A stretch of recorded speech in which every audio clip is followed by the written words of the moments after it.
Ratification of the Indus Water Treaty are a blatant violation of international law and also constitute a breach of the Indus Water Treaty.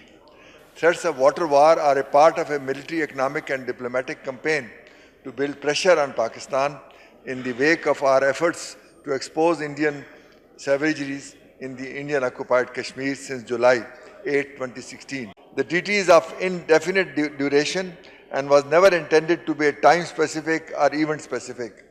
The treaty is binding on both the states equally and offers no exit provision.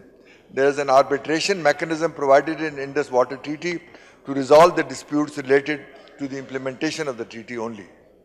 According to international law and provision of Indus Water Treaty, India cannot unilaterally revoke IWP, as it will not only undermine India's international standing but also pertains considerable risk of war and hostilities. It will not only violate Indus Water Treaty but also set a regional state practice under which international law can serve as a precedent. It will provide China, for example, a justification to consider suspension of waters of the Brahmaputra River.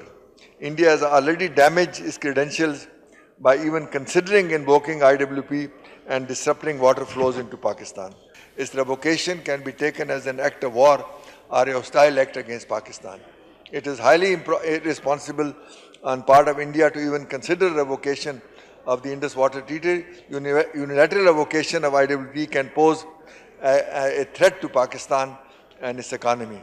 This Indian act can be taken as a breach of international peace and hence giving Pakistan a good reason to approach the UN Security Council of the Indus Water Treaty. जिंदगी में बहुत सारी चीज़ें, कहावत है ना, पुराने ज़माने वाले कह गए कि प्यार मोहब्बत से कुछ नहीं होता, पर याद होगा कि महाभारत में ये लिखा है, कृष्ण ने कहा अर्जुन से, ना प्यार जता दुश्मन से, युद्ध कर।